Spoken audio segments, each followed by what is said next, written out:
Welcome back and hello if you're new.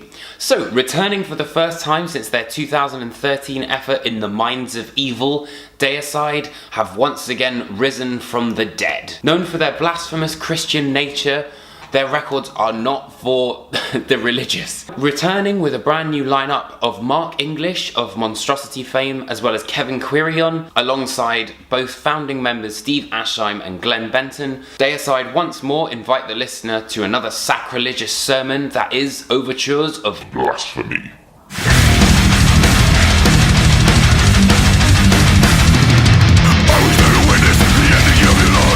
If you're unfamiliar with Deicide, the band are characterised by incredibly fast tempos, some blistering solos, and absolutely anvil-heavy riffs. The way that a Deicide song is created, I've kind of figured out, is mainly to do with two focal riffs. The album opens with a long drawn-out introduction of One with Satan, but then immediately kind of goes into this thrashing aesthetic. However, following that, Crawl from the Shadows immediately kind of brings things into a more punk aesthetic, which is kind of strange thinking about Deicide because they are like the death metal of death metal, but I feel that the way that the bass is really brings to mind a kind of punk atmosphere, but the band do keep it in a death metal aesthetic. After all, this is Deicide. However, what Deicide have always been really good at are dynamics, and there are some fantastic dynamics on this album. A highlight for me personally was Anointed in Blood, where both the guitars and the drums work together to create these kind of like dun dun dun dun dun dun dun dun dun dun dun dun dun dun.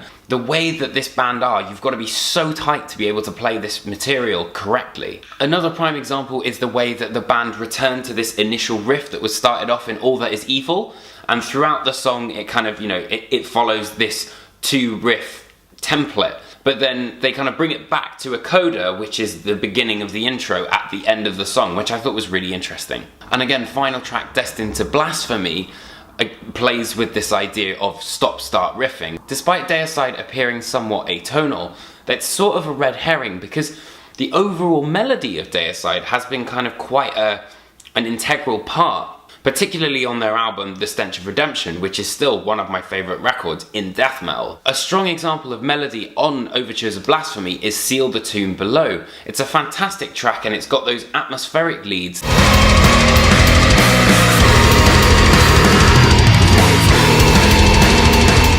And similarly, going back to Anointed in Blood, that's also got these kind of atmospheric, creepy style leads. But there are some incredible solos on the record, which, particularly on Seal the Tomb Below, kind of plays with that classic idea of melody that Deicide have had.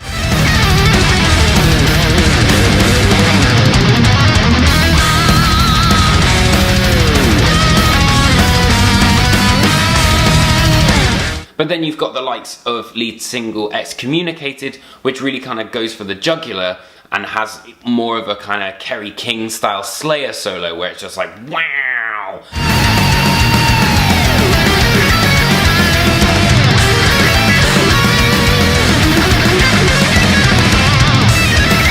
Nevertheless, one of my favourite solos has been Defying the Sacred, where I think the band pushed the boat out somewhat with melody. There's also a fantastic element of old school death metal on this album. I mean, if you know Deicide, you'll know what you're getting yourself into. But, particularly on Excommunicated and Compliments of Christ, there is this real kind of like hammering old school death metal feel.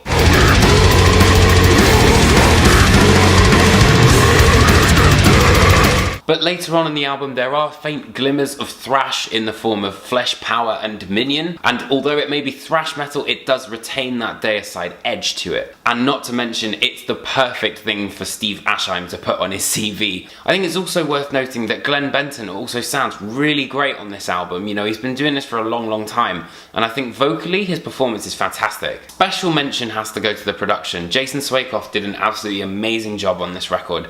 The cymbals practically sing to you, the guitar's got that crunch it needs. The bass is like oddly audible, and I think that Benton's vocals really sit well in the mix.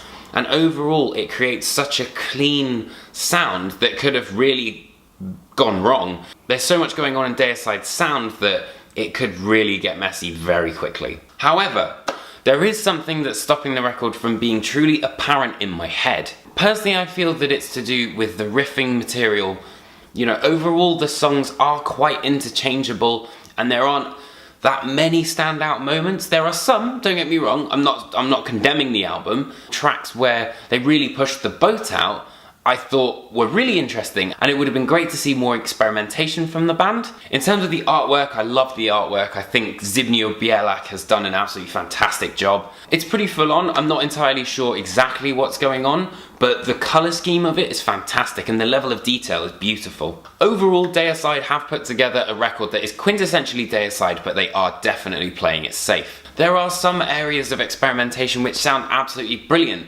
That's what frustrates me so much, is that when the band do go out of their comfort zone, it sounds even better than their usual material. That being said, if you're a Deicide fan, you're no doubt going to enjoy what they've put together. However, it's not exactly racing in front of Album of the Year for pole position. And for that reason, I'm going to give the record a 3.5 skulls out of 5. So, Deicide's brand new album, Overtures of Blasphemy, is set for a September 14th release via Century Media Records, and you can pick up a copy right underneath me. So I hope you guys enjoyed this video. If you did, hit that like and subscribe button. Make sure to check out all my other reviews, interviews, all sorts of stuff. I've got an Apocalyptic Anniversary series over on Metal Sucks, which goes out every week. Drop a comment. Thank you so much for watching, and I'll see you guys next week for another review. Alright, take care.